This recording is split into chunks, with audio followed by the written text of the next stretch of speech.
Who do you have winning this one? I have by storm. By samurai. Hey, what's up, guys? We're here with another one, and today we're going to be discussing UFC 320, and this is a banger of a card. So, for the first fight, we have your boy, Alex, versus his nemesis, the man he cannot stop, Ankalaev, bro. This is going to be a fun fight. Again, this is one of the ones where we probably know how it's going to go. Nevertheless, I'm excited to see Alex back out there, bro. Chama, the UFC needs a hero. It needs a hero. Bro, right now it's tough. Like, I feel like it's kind of on a bit of a skid right now, man. There's like, you have Ilya. He doesn't even have a fight. Like, I don't know when. Alex really is one of the guys who last couple years has held the UFC in his hands, bro. But if he loses again, it's going to be hard for him to kind of get his reins back and really do anything. Because obviously his legacy is cemented, but as far as how is he going to perform in the future, this fight's going to say a lot, bro. Who do you have winning this one? Depressingly, man, I got the Dagestani. I'm sad, man. That's some genuine tears.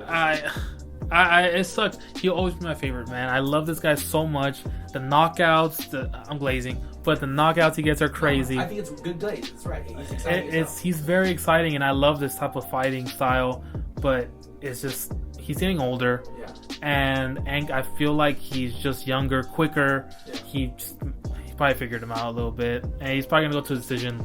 Yeah, boring. I think so too. I think actually he could submit him and could submit Alex this time. What? Just because he's, like you said, he figures him out.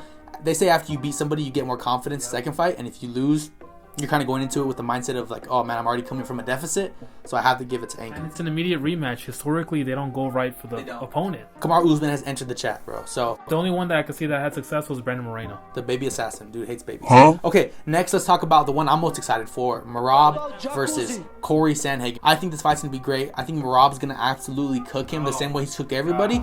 But Corey has also a high pace type of style. However, he's coming off of a quote-unquote big win against Figgy. Not that impressive. And then last time he fought somebody was Umar before that, and we saw what Merab did to Umar. Merab absolutely destroyed Umar, didn't give him any chance, bro.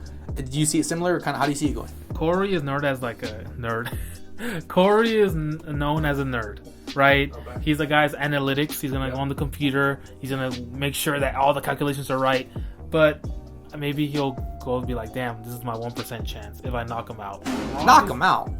He's had to submit him, bro. He's not knocking him out. Merab, in his other fights, he's a little chinny, a little bit, right? Okay. Like, you've seen him get rocked multiple times. Okay. So there's maybe a chance, but let's be honest. No, come on. Like, Merab is going to outpace this guy. He's going to tire him out. He's going to do what he does. He's going to emote on him. I'm just happy to see Merab kind of continues to cement his legacy as an all-time great, bro. Oh, let me ask you something real quick. We had a debate about this. Yeah. This is his third title defense, and we're going to say he won because, come on. Is he the GOAT? The bantamweight GOAT? Oh my god. Yeah, hey, give him like one or two more and then... One or two more, he'd be 5 by then. Yeah, that's pretty good. I come in for where he's at. Bro, I love Merab. I'm not a Merab hater, bro. I just think he's not the bantamweight GOAT yet. That's another video. We can discuss that at a later day.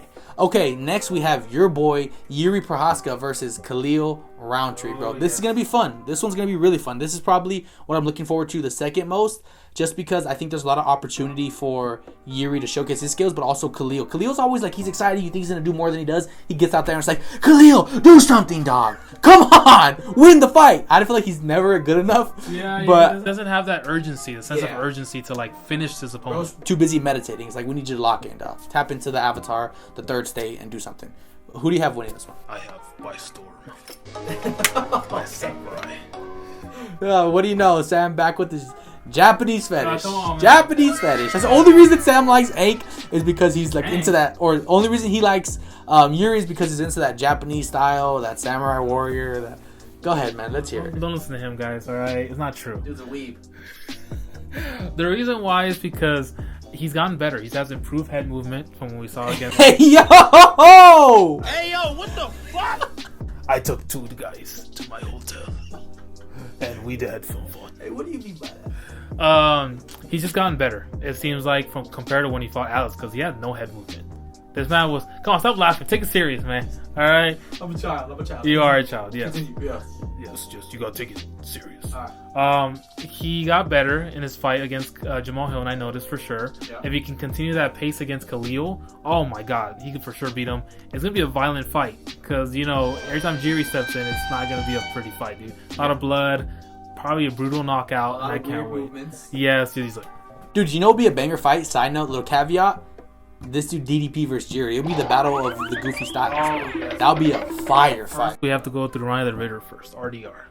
That'll be the first goofy fight, and then we can have a sequel to that. Izzy versus Ritter. Izzy kills him. Nevertheless, so you have a Jiri winning this one. Yes, by Samurai Sword. Okay. Yes. For me, I want Jiri to win, but I'll probably want Khalil to win a little bit more. So I'm gonna go with rooting for Khalil. I probably think Jiri's gonna win as well, but you know what I mean. My bias is telling me let's get Khalil another shot at the gold, even though the last one didn't go well at all. Bro needs to become an elite wrestler because he doesn't have it in him. Bro's gonna get murked against murked against Alex again. Yeah, I don't know. Like I said, he just doesn't have it, which is frustrating to see. Okay, next we have the man Zala. I don't even bother to write Bro's first name down. No disrespect. And then versus Josh Emmett. So the only thing I saw about this guy after doing some research is that he fought Ilya. He fought Ilya, and I thought, okay, well, I'm gonna see a crazy knockout. No, he took him to a decision, 3-round decision. It was a wrestling match. Yeah, it was pretty competitive. They were pretty similar when it came to strikes. I saw him eat a couple punches that people weren't able to eat from Ilya, but obviously Ilya wasn't as polished then. He wasn't the same striker he is today. 3 years ago, I believe. So it was like a baby Ilya. Yeah, it was definitely a while ago, so you can tell there's been a lot of growth in his game. But nevertheless, he's ranked number 9. He's fighting Josh Emmett, the guy who got absolutely murdered against Ilya. That was an insane fight. And then he proceeds to then fight Bryce Mitchell and literally almost kills that man. Like, this dude literally started having a seizure, like little tremors. He was moving and shaking. That was crazy to see, bro. I was watching that fight live, and you see him in the background, and I'm like, and Joe Rogan's like, he's shaking right now. He's always having a seizure. I'm like, what? Joe Rogan's saying it super casual. I'm like, yeah, dog, does this happen often? He's gonna interview him later on. Yeah, oh yeah, make him cry. Come on, he did my boy DC dirty. And then he lost to LeBron Murphy. So this goes to show, and this is actually your point we talked about earlier, like how good is Josh Emmett, or how good is his chin? Because like this dude has been through the war, been through the ringer, he just won't go down. Like, he won't get knocked out. Adamantium chin, dude. He's like Cheeto Vera. Like, it's ridiculous. He should have been knocked out 50 years ago by freaking Ilya. He's 40. So that's why I have to go with Zala, just because he's younger. He had a good fight against Ilya. I'm rooting for him too. I want him to win. I love Josh Emmett too. I think it would be cool, but I don't see a future for Josh Emmett to go back to the gold. I think it would be cool to see Zala get out there, get an opportunity to, maybe get a couple more wins under his belt, and then we can get a rematch between him and Ilya. Submission. Are you going for Zala? Yeah, it's just he's pretty good at grappling. Josh Emmett is just more of a striker first. Yeah. And I'm just gonna go with sadly. I mean, I love Josh Emmett, but bro, be careful though. If Josh Emmett connects with him, it's gonna be a wrap. It'll be a quick night. Okay, next we have Joe Pyfer, aka Body Cam Off. Joe Pyfer, bro. This guy went to Mexico and said, "I'm never coming back to Mexico. I got food poisoning." And Sam brought up a point. He's like, "Dog, you can get food poisoning at your house right now. That's that's crazy." Nevertheless, I don't care. He's fighting some guy named Abus Magomedov. Not gonna lie to you, dog. I don't know who this is. I watch a lot of UFC content. Don't know who bro is. He has a fight against Michel Pereira, Pereira. So he beat him, which is cool. I'm gonna have to go with Abus because something weird about him. We see Magomedov. This is like the 15th Magomedov. No disrespect. Like, yo, how many of them is there? This dude says it's from German, so I don't know. He's from Germany. The German-Russian. German-Russian. So I'm thinking it's a similar situation to Kamzat, where he said he was from Sweden, but he was fighting out of Sweden. But on his UFC profile, it said he was fighting he was from Germany. So maybe his parents moved there. Not sure, but I'm gonna have to go with him. Joe Pyfer's cool too. He recently beat KG, which is like he almost lost that fight, and he could have killed the weight cut king. Yeah, the bro gets murked by weight cut more than anything. So that's gonna be a good one. I'm probably going with Magomedov though. Again, don't know who bro is. I'm going solely off the name value, and he's German. I'm like, this is weird. Let's go with it. I'm gonna go with the Dagestani plot armor, probably. Magomedov. What's his name? Abus. Yep. I'm gonna go with him. It's just Joe Pyfer. It seems like he's just like a one-dimensional fighter. Yeah. Striking only. Doesn't have any really takedown defense, or because KG he didn't really go to the ground with him, did he? No, not at all. So it's like I haven't seen much of him to be like confident. So it's gonna wrestle him like crazy, and maybe submit him. But we'll see. Nevertheless, bro, this card is a banger. There's a bunch of good fights that are gonna set up 2026. So I'm excited to see how this goes. I want to see Alex win, and I want to see Merab have a dominating win. Also, if Corey gets done, that would be exciting too. But guys, that's going to do it for this one. My name's Angel. This is Sam. If you like what you saw, drop us up. If you thought it was trash, let us know. We'll catch you guys on the next one. Peace.